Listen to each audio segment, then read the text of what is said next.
Agora a gente vai falar ou vai tentar saber como a Lua influencia as decisões do dia a dia. Quando a gente fala do livro da Lua, a gente logo fala da Márcia Matos, porque esse é o 14º ano de edição do livro da Lua. E que vem agora com um diário também. Agora a gente trouxe guia lunar, que é na verdade uma agenda. Uma agenda. Né? A gente produziu o livro no formato agenda. Um diário, se você quiser. Já vai fazendo essa anotação. Hoje aconteceu bem isso mesmo.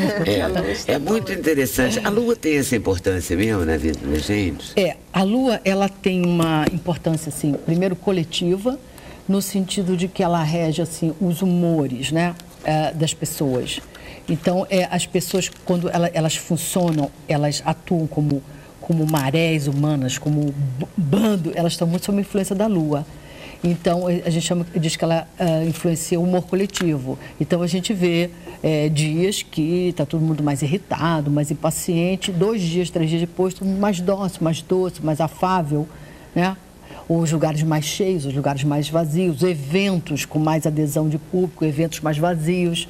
Isso tem a ver com a função da Lua. E também a parte toda muito ligada à saúde. Se você incha mais, desincha mais, se você tem mais facilidade de perder peso, mais dificuldade em perder peso, tem a ver com essa... Tem uma dieta da Lua, lembra? A dieta da Lua, é a pressão dos líquidos sobre o corpo, né? Você tem um dia mais inchado, 2, 3 dias depois você está mais magro, na realidade você está mais desinchado. Procedimentos cirúrgicos ou estéticos têm mais sucesso sob certas fases da Lua.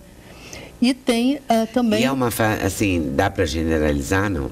Dá para generalizar porque é no sentido assim... Você nunca faz uma cirurgia eletiva, porque é claro que tem aquelas que a gente não pode escolher. Emergenciais, é claro. Mas uma eletiva numa fase na lua minguante, por exemplo, e faz sentido? Faz sentido, é claro que o ideal... Não na lua minguante, na outra lua. Na lua minguante é uma lua indicada para procedimentos invasivos e cirúrgicos. Não é? É a melhor lua minguante? É a minguante. Olha, é a melhor. Eu achava que ela não dava muita sorte. Não, a lua cheia... Não, justamente porque como mingua, ela mingua... ela mingua o problema também. Mingua o problema, exatamente. Aliás, até para fazer cortes de orçamento, sabe? Pegar empréstimo, lua minguante. Porque aquilo mingua. Então, você não vai ter... A tendência não vai ser que o processo se desenvolva e cresça em direção ao seu apogeu. Então, tudo que você... dispensar pessoas que você não quer ter mais perto de você, relacionamentos que você quer que saiam da sua vida sem muito alarde, tudo é lua minguante. É tudo menos, né? Menos grave, menos intenso. E a lua cheia, que é tão bonita, tão exuberante. É uma beleza, né? É um cenário, né? A lua cheia cenário, é uma lua cheia, tudo. Aquilo atrai, né? Aquilo atrai mesmo? Atrai. Coisa boa? Não, justamente, a lua cheia, a gente considera que ela é um ápice de um processo. Então, se alguma coisa vinha difícil, vinha mal, vinha complicado, a lua cheia sempre é uma explosão do problema ou da crise. Em compensação... Para o bem e para o mal? Para o bem e para o mal. Se você vem numa fase de construção, aproximação, a lua cheia, ela é o presente, a culminância daquele processo. Agora, é a pior lua para se estar sozinha. É uma lua de par. Lua cheia pede namoro, composição, par, encontro, sabe? Não é a lua minguante, você já fica mais sozinha no seu canto melhor. Mais confortável. E a Lua em 2013 tem uma coisa comum, assim? Não, é justamente a Lua, como ela é um corpo celeste, né? Que tem uma rotação muito rápida, ela atua mais sobre os dias. Sobre quando você quer fazer algum evento, alguma atividade, algum comportamento, que você tem que achar o dia ou até a hora. Porque a Lua, ela muda de signo a cada 2 dias e meio, ela muda de fase a cada 7 dias, e ela faz e desfaz contato com outros planetas em horas, 4, 5 horas. Então, é sempre... todas as atividades de ciclo curtos, ou que você queira pontuar um dia mais adequado para uma determinada atividade e comportamento. Então, nada de longo prazo. Longo prazo são os planetas realmente mais lentos que atuam sobre formações, sobre energias de médio e longo prazo. A Lua é sempre uma coisa assim, essa semana, amanhã, quarta-feira, amanhã foi horrível, mas a tarde foi maravilhosa. Essas mudancinhas bem imediatas. A Lua é que rege esses ciclos curtos. E a gente tem assim o ano de 2013 vai ser Ou tem tendência a ser desta maneira a partir da Lua? Não, justamente não. Ou a partir da astrologia? A partir da astrologia, a partir dos ciclos planetários que formam desenhos importantes no céu ou mudam de signo. Por exemplo, já que aparentemente o mundo não acabou e não vai acabar, pois é. Aparentemente não tem ainda... não tem sinais visíveis disso, mas tinha-se essa expectativa, ou essa profecia, ou o imaginário, né, coletivo ficou com essa crença de que o final de 2012 realmente traria algum acontecimento bombástico. Você acredita? Não, isso inclusive não foi nunca uma indicação astrológica, tá? Mas de qualquer maneira, o ano de 2013 ele é bem menos turbulento do que foram esses últimos anos. Desde 2008, 2009 para cá, até 2012, o céu apresentou configurações planetárias extremamente tensas, que a gente chamava de a Grande Cruz Cardinal, que eram planetas fortes, importantes, colocados em pontos estratégicos nos signos cardinais, Câncer, Libra, Áries e Capricórnio. E essa cruz começou a se desmontar. Os planetas começaram a sair desses ângulos. Só sobrou Plutão e Urano, que não é pouca coisa, ainda é bastante turbulência. Eles estão presentes até 2016, ativos até 2016. Tudo isso que a gente meio que presenciou nos últimos anos, da recessão econômica, crise econômica nos países desenvolvidos, turbulências políticas no Oriente Médio, e abalos climáticos, mudanças climáticas aceleradas, esses dois planetas são bem, vamos dizer, são bem pertinentes, são bem relacionados a essas turbulências que vêm desde 2010, 2011 e está presente até 2016. Mas, em compensação, entraram no jogo, né, da coreografia outros planetas mais, vamos dizer, afinados. Então você isso tem, pode dar uma amenizada. Por exemplo, uma indicação para trazer o ponto que ele explanou tão bem no bloco anterior. A gente está com um momento assim, muito interessante globalmente. A gente está falando porque esses planetas atuam no globo, né? No planeta. Não está falando só de Brasil, Rio de Janeiro ou nós. Que algumas configurações planetárias completamente positivas, favoráveis para esse sentido de reconstrução, recuperação, regeneração do erro, da falha, do que foi depreciado, destruído, principalmente com a entrada de Saturno em Escorpião, que foi agora em outubro, em 2012, e fica 2 anos e meio, mais ou menos, que é ao pé da letra Saturno em Escorpião, quer dizer, construir dos escombros, ficar de pé sobre o deteriorado. Então, criar estruturas de produção, mecanismos, ferramentas de produção que você recupere o que foi danificado. Então, você tem isso isso é completamente pertinente. Então, a gente vai ficar... Porque quando esses planetas se apresentam, não é só que eles causam efeitos, é que eles imantam, eles criam uma mentalidade, um anseio de... Então, fica todo mundo meio nessa onda. Ninguém estranha, nossa, você falando disso agora. Não, isso é o que está no céu, é o que está na Terra, né? Então, é uma coisa bem interessante. E a outra questão do Saturno Escorpião é muito de produzir enxuto, produzir sem desperdício, né? Produzir de uma forma mais essencial e com um número maior de desgaste, desperdício, depredação. Isso mesmo na vida de cada um de nós.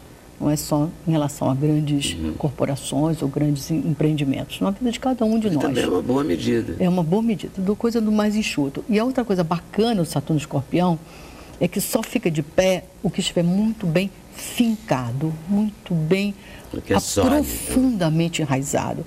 Então, aquelas soluções de superfície, de aparência, relacionamentos superficiais, histórias maquiadas, pessoas que são um produto, não são pessoas, né? Tem pessoas que são um produto. Você olha para aquilo, ali não tem ninguém, né? Não mora ninguém ali. Não tem alma naquele corpinho. Não tem alma naquele corpinho. E isso tende a esvaziar completamente, né? Porque o Escorpião é muito profundo e Saturno é que diz assim, quem é e o que é que vai ficar de pé? O que for profundo. né, que estiver muito bem estruturado. Outra coisa que eu acho interessante, isso é uma coisa também que tem muito a ver com o que ele colocou, que é a entrada de Netuno em Peixes, que já está desde o ano passado, fez a primeira entrada do ano passado, mas inaugurou em fevereiro de 2012 e vai ficar durante 14 anos, que é o sentimento, assim, o sentimento mais contemporâneo que vai predominar nos próximos 2 décadas, né, vamos dizer assim, 15 anos, é o de inclusão. É mais pessoas, né, mais pessoas dentro e menos pessoas fora. Esse é o grande sentimento. E não é por uma coisa assim de caridade ou uma coisa cristã. É uma coisa assim de quase que de mudança de mentalidade mesmo. Não é um favor, sabe? Não é porque eu sou boa que eu estendo a alguém um benefício, que é um pouco o sentido da caridade e tal, ser uma pessoa legal, né? Uma alma boa. É no sentido de que é assim que funciona agora. Funciona dessa maneira de incluir.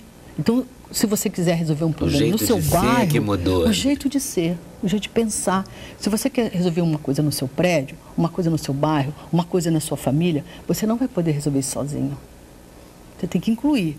Se você quer, né, se pessoas à sua volta estão com problemas, não vai andar a sua história com essas pessoas todas com problemas. Então, é sempre esse sentido de englobar, incluir, trazer para dentro. E a outra questão é pertencer, né? E a outra coisa que é bacana no Netuno em Peixe é que uma boa semente, uma boa ideia, ela se propagará sem precisar que você faça todas as etapas da construção. Ela pega, ela dá liga e aí ela vai. Então, você vai ver fenômenos e soluções e projetos e propostas invadindo, pegando, incluindo, envolvendo muita gente sem precisar daquele passinho, umzinho, um a um. É uma coisa que cola e expande, que é bem o movimento de Netuno em Peixes. O mundo está, eu acho que muito interessante, apesar de todas essas porque essa reconstrução serve para a Europa. Sim, reconstrução econômica, com certeza. Serve para a gente também, né? Individualmente, a gente precisa de reconstruir para a gente pessoalmente. Para a gente pessoalmente, quer dizer, a reconstrução da nossa vida, da sua vida diária. Isso, é um processo todo de...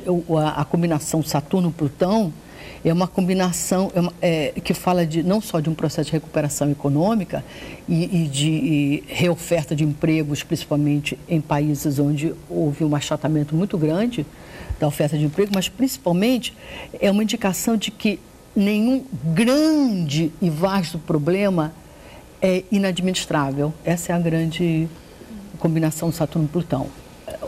O problema que se apresentar, ou a crise que se apresentar, ela tem algum nível de gestão, de ela pode ser trabalhada, possível, né? Não é aquela coisa que você leva melhor na cabeça e não sabe de onde vem, e não sabe como resolve, como estava nos últimos 5, 6 anos. Que bom, então não precisamos ficar tão pessimistas.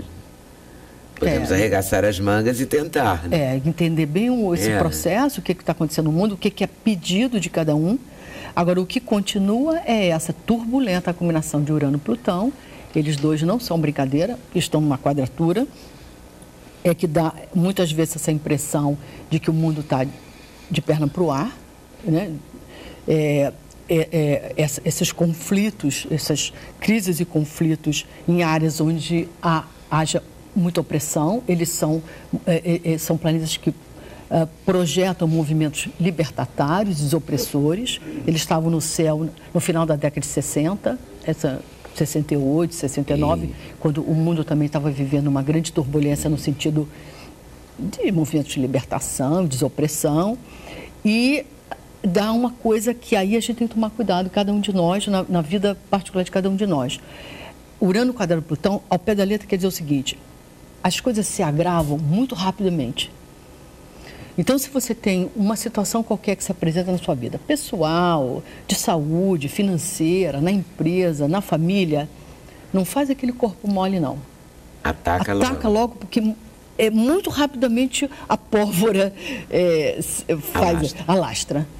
E aí você vira em meses um problemão. Então É perigoso. É perigoso. Requer muita atenção. Requer atenção, estado de alerta, e mobilidade, isso. Mãos à obra, então. Não podemos perder tempo, né? Não. Deixando para amanhã, varrendo para debaixo do tapete. Achando que não é grave, isso aí vai passar. Eu já tive isso outras vezes. É sempre assim, um agravamento acelerado. Então... Em termos de desastres ambientais, assim também, né? Também. Eles são planetas bem ligados a desastres ambientais e também desabamentos, né?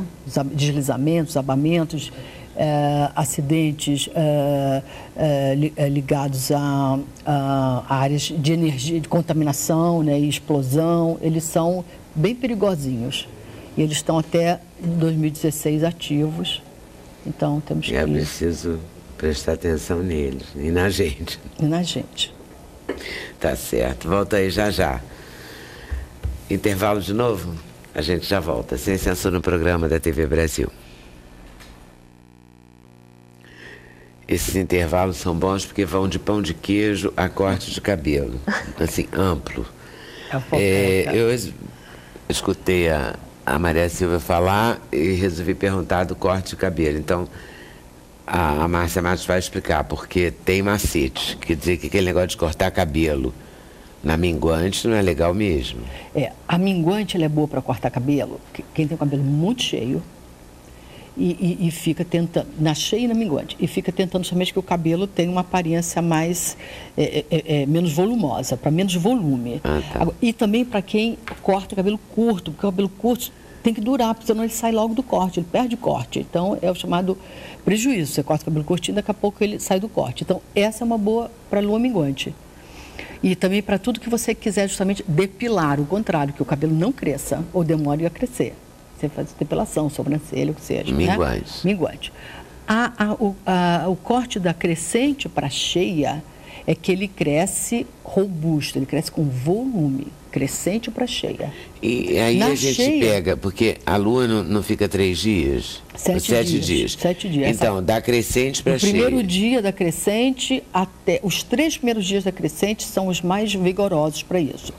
Tá? Os 3 primeiros dias. Quando chega na cheia, o que acontece? Você corta o cabelo durante a fase da lua cheia, ele cresce muito rápido. Mas ele não cresce volumoso. Cresce. Cresce. Que você, justamente, é quando assim, o seu corte deu errado e você quer que ele logo volte a ser o que era, aí dá lua cheia, que no instante você desfaz o corte porque ele cresce rápido. E os outros conselhos todos, assim, como lidar com o dia a dia, exatamente. Com a lua, e você vai ver no... exatamente. Tanto o livro da lua quanto a agenda da lua, que já tem espaço para a pessoa fazer anotação. Você, justamente, quando você vai escolher um momento, eu preciso marcar uma reunião, uma entrevista de trabalho, eu vou fazer um diagnóstico, um exame, eu vou ter uma conversa com meu filho, que meu filho não está saindo da linha e tal, você marca aquele momento onde existe uma energia para você, para o seu filho, para quem você for tratar o trabalho, harmônica e fluente para aquela natureza de atividade ou de diálogo.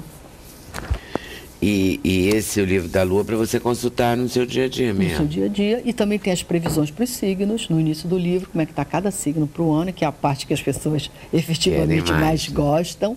Aí tem previsões para o Brasil, tem previsões para a economia mundial. E qual é a boa previsão para o Brasil? Antecipa uma aí para gente. O Brasil tem uma coisa, as eleições de 2014, as eleições para o futuro presidente, né, 2014, elas vão estar dentro de um quadro, de um ciclo do Brasil muito interessante, que é o Saturno em cima do meio do céu do Brasil, em 2014, na época das nossas eleições presidenciais, que era a mesma posição que estava acontecendo nas diretas já, há 28 anos atrás, a saída da ditadura, o fechamento da ditadura e a eleição Tancredo, que no caso foi eleito e não governou, mas enfim, todo esse movimento de fechamento da ditadura e entrada de um novo...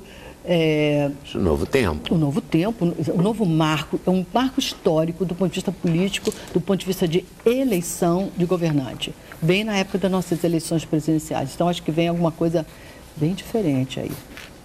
Inova. Esperar para conferir, né? O que é o planeta da lucidez? Não, é justamente essa quadratura Urano-Plutão é para não deixar passar isso, ou seja, existe espaço para confronto. Essa que é a ideia. Quando vem uma situação dessas assim, mais centralizadoras ou cerceadoras, há espaço para justamente reagir. E a reação cresce bem rápida. Uhum. Não se ganha fácil, hoje em dia não se impõe facilmente as coisas, sabe? Não é, esses dois deuses querem dizer isso, não se impõe facilmente as coisas, porque vai ter reação. Então, usar essa resistência. Não é? Lembrar dos anos 68, mais 68, que é a mesma coisa. Então, vamos ver, vamos ver.